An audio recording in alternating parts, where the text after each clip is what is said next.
Hello everyone.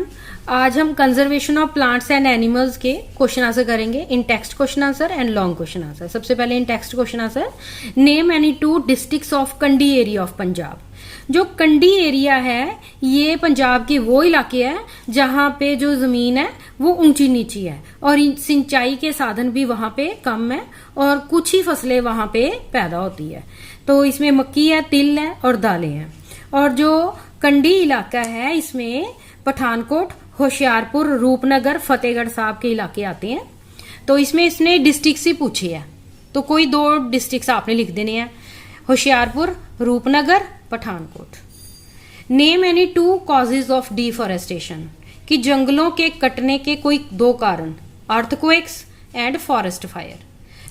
Name the wild life sanctuary in your district और adjoining district and write its location, कि कोई wild life century लिखो अपने district की या फिर अपने साथ लगते डिस्ट्रिक्ट की और उसकी लोकेशन लिखो कि कहाँ पे है वो। तो इसमें आंसर है कथलोर वाइल्ड लाइफ सेंचुरी और ये पठानकोट में है। Name any two wild animals seen in sanctuary, कोई दो वाइल्ड एनिमल्स के नाम लिखो जो वाइल्ड लाइफ सेंचुरी में पाए जाते हैं। टाइगर्स है, एलिफेंट्स है। Name one endemic species of plant and one of animal found in forest of Kandi area of Punjab. Endemic species होती है कि जो किसी पर्टिकुलर इलाके में एनिमल पाए जाते हैं वो वहां की एंडेमिक स्पीशी है। प्लांट्स भी जो किसी पर्टिकुलर इलाके में पाए जाते हैं वो वहां की एंडेमिक स्पीशी है। तो कोई एक जो है एंडेमिक स्पीशी ऑफ प्लांट लिखनी है और कोई एक एंडेमिक स्पीशी ऑफ एनिमल लिखनी है। तो इसमें जो प्लांट है इसमें इसके एग्जांपल है हिबिस्कस, होशियारपुरियनेंसिस एंड बार्किंग डेयर, जो है ये एनिमल्स का एंडेमिक स्पीशी का नाम है।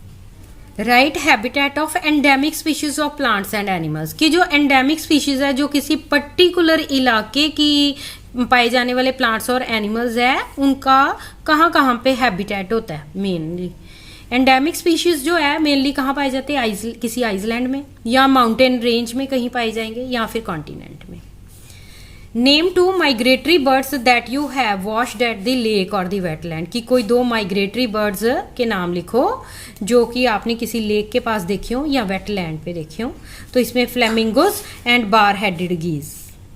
नेक्स्ट है फिल इन द ब्लैंक, है कि dash and dash months are suitable for watching migratory birds, कि ये जो मंथ्स है वो माइग्रेटरी बर्ड्स को देखने के लिए सूटेबल है, कि इस टाइम में माइग्रेटरी बर्ड्स जो है वो दिखती हैं।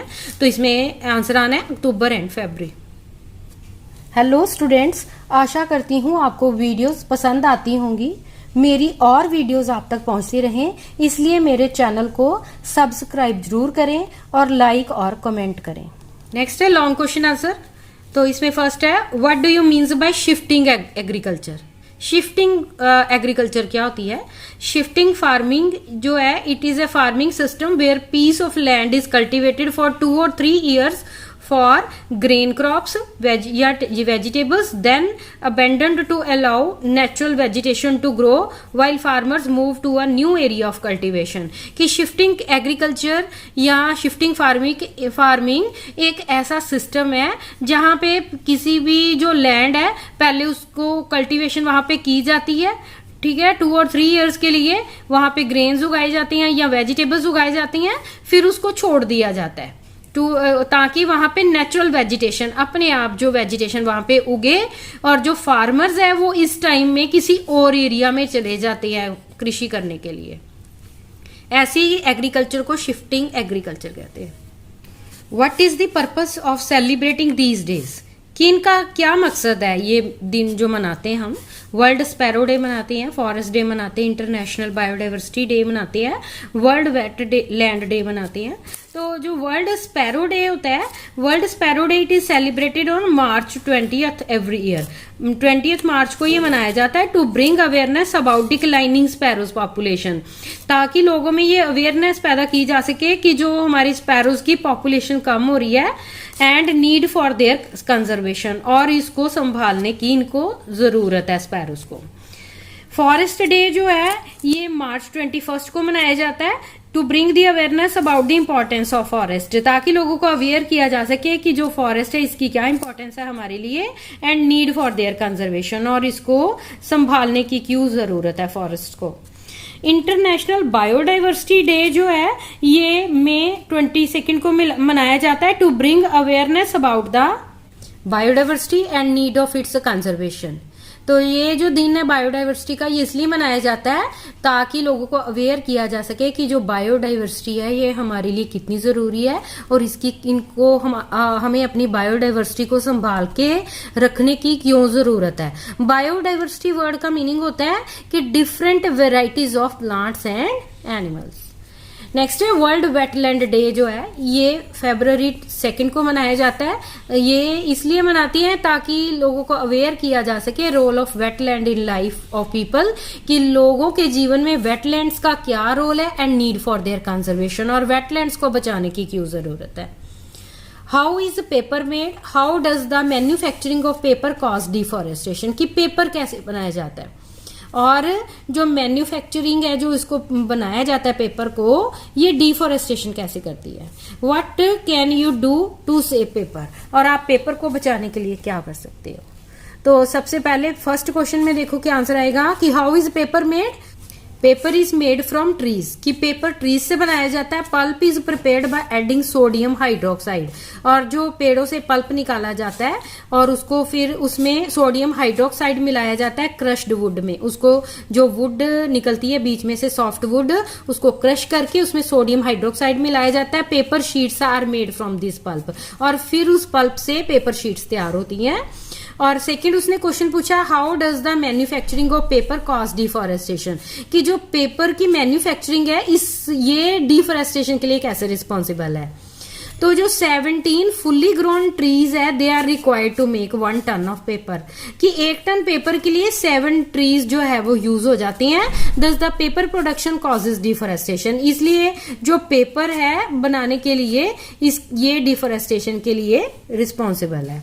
और थर्ड उसने क्वेश्चन पूछा है what can you do to save paper, क्या कर सकते हो आप पेपर को बचाने के लिए। तो we can save paper by following ways, कि इन ढंगों से हम पेपर बचा सकते हैं। Use both sides of paper, की पेपर के दोनों ही साइड्स को यूज करो। Keep used paper separate and sell them for recycling, और जो पेपर पूरी तरह से यूज हो जाए उसको जो है सेपरेट रखो और उसको बेच दो ताकि उसकी रिसाइकलिंग हो जाए। फॉलो 3 R's रूल, कि 3 R's रूल को फॉलो करो। 3 R रूल्स क्या है। फर्स्ट R जो है रिड्यूस, कि जो है पेपर का जो यूज है वो कम करो। सेकंड R जो रीयूज के लिए है, रीयूज का मतलब कि पेपर अगर रीयूज हो सकता है उसको रीयूज करो। एंड थर्ड R जो है रिसाइकल के लिए है, कि जब पेपर पूरी तरह से यूज हो जाए तो उसको जो है बेचो ताकि उसकी रिसाइकलिंग हो जाए। Right various causes of deforestation, पेड़ों के कटने के कारण क्या है। तो इसमें सबसे पहले है कि इंडस्ट्रियलाइजेशन, जैसे जैसे जो पॉपुलेशन बढ़ रही है इंडस्ट्रीज बढ़ रही हैं तो उसके लिए फॉरेस्ट कट रहे हैं। क्लियरिंग लैंड फॉर एग्रीकल्चर, कृषि करने के लिए जो है वो लैंड की जरूरत है इसलिए जो है डिफॉरेस्टेशन हो रही है। For furniture would and firewood, furniture बनाने के लिए वुड काटी जा रही है और फायरवुड के लिए जो वुड काटी जा रही है इसलिए डिफॉरेस्टेशन हो रही है। एंड अर्बेनाइजेशन, की जो वहां पे पॉपुलेशन बढ़ने की वजह से जब जगह की जरूरत पड़ी तो फॉरेस्ट काट के वहां पे जो है शहर बसाए गए, इसलिए जो है डिफॉरेस्टेशन जो करनी पड़ी हुई है। माइनिंग इन फॉरेस्ट, की जब फॉरेस्ट में जब कोई माइंस निकलती है तो वहां पर रोड्स बनाने के लिए फॉरेस्ट काटने पड़ते हैं। Construction of dams, roads, railway tracks, की डैम्स बनाने के लिए फॉरेस्ट काटने की जरूरत पड़ती है, रोड्स बनाने के लिए, रेलवे ट्रैक्स बनाने के लिए। एंड जो ओवर ग्रेजिंग है ये भी डिफॉरेस्टेशन का कारण है, क्योंकि जब ओवर ग्रेजिंग होगी, जब ज्यादा वहां पे एनिमल्स चरेंगे तो जो प्लांट्स है उनकी जो रूट्स है वो वीक होती जाएंगी और इससे भी डिफॉरेस्टेशन होती है। What is an ecosystem? Explain its biotic and abiotic component. Ecosystem क्या है कि कोई भी जो जगह जिसमें बायोटिक चीजें भी आती हैं एंड एबायोटिक चीजें भी आती हैं, लिविंग चीजें भी आती हैं एंड नॉन लिविंग चीजें भी आती हैं, वो वहां का इकोसिस्टम बनाती हैं। तो इस इकोसिस्टम क्या है, it is a large area comprising biotic and abiotic component, कि ये एक लार्ज एरिया होता है जो लिविंग चीजों से और नॉन लिविंग चीजों से बनता है। तो इसमें एग्जांपल्स है forest, desert, ocean, lakes, rivers. जैसे फॉरेस्ट है, वहां जो फॉरेस्ट है उसमें लिविंग चीजें भी है, जैसे वहां के एनिमल्स हैं, प्लांट्स है, माइक्रो ऑर्गेनिजम्स है, और वहां पे जो नॉन लिविंग चीजें जैसे एयर है, वाटर है, सॉइल है, सनलाइट है, तो ये सभी मिलके जो है फॉरेस्ट का इकोसिस्टम बनाते हैं। इसी तरह ये डेजर्ट में है कि वहां पे रहने वाले एनिमल्स और वहां पे एयर, सॉइल, सनलाइट, ये सारी नॉन लिविंग चीजें मिलके डेजर्ट का इकोसिस्टम बनाते हैं। ऐसे ही ये सभी इकोसिस्टम्स हैं। और जो बायोटिक कंपोनेंट्स है, इसमें जो आते हैं प्लांट्स है, एनिमल्स है एंड माइक्रो ऑर्गेनिज्म है, जो लिविंग चीजें हैं। एंड ए बायोटिक कंपोनेंट में नॉन लिविंग चीजें आती हैं, इसमें सॉइल है, वाटर है, एयर है, सनलाइट है। What are consequences of deforestation?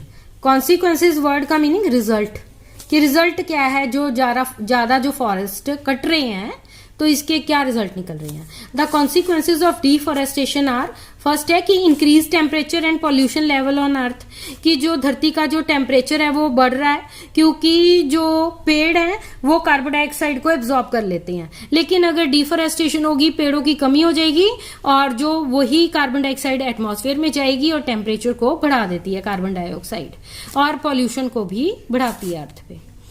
जो ड्राउट है ये भी डिफॉरेस्टेशन का कारण है, क्योंकि जो फॉरेस्ट है ये रेन लाने में हेल्प करती हैं। तो अगर फॉरेस्ट ही कट जाएंगे तो वहां बारिश होगी नहीं और वहां पे सूखा पड़ेगा। Fertile land changes to deserts, अगर डिफॉरेस्टेशन होगी तो रेन जो है वो होगी नहीं और फर्टाइल लैंड जो है वो डेजर्ट में कन्वर्ट हो जाएगी। सॉइल इरोजन का जो ये भी एक डिफॉरेस्टेशन का रिजल्ट है। सॉइल इरोजन क्या होती है कि अपर मोस्ट लेयर जो है सॉइल की वो वहां से हट जाना। और डिफॉरेस्टेशन में क्या है कि जो पेड़ होती हैं वो मिट्टी को, उनकी रूट्स जो हैं वो बांध के रखती हैं। अगर पेड़ ही नहीं रहेंगे तो वहां की जो मिट्टी है, ऊपर की लेयर है, वो ढीली पड़ जाएगी और जैसे ही बारिश आएगी या विंड के चलने से भी अपर मोस्ट लेयर रिमूव हो जाएगी, जो कि सबसे फर्टाइल लेयर है। ग्राउंड वाटर लेवल डिक्रीजेस, जो फॉरेस्ट होती हैं या जो पेड़ हैं वो उनकी रूट्स से ही पानी जो है वो अंदर जाता है और ग्राउंड वाटर लेवल बढ़ता है। और अगर ट्रीज ही नहीं होंगे तो जो ग्राउंड का जो वाटर लेवल है वो भी कम हो जाएगा। Rainfall and fertility of soil decreases, जो फॉरेस्ट है, जो पेड़ हैं वो रेनफॉल का रीजन होती हैं, इसलिए रेनफॉल जो है वो कम हो जाएगी और जो अगर रेन ही नहीं होगी तो वो सॉइल भी फर्टाइल नहीं रहेगी। Loss of different species of animals, अगर फॉरेस्ट नहीं रहेंगे तो वहां पे जो डिफरेंट स्पीशीज के एनिमल्स है उनका हैबिटेट ही नहीं रहेगा, तो वो भी धीरे धीरे उनका लॉस हो जाएगा। तो ये है आज की हमारी वीडियो।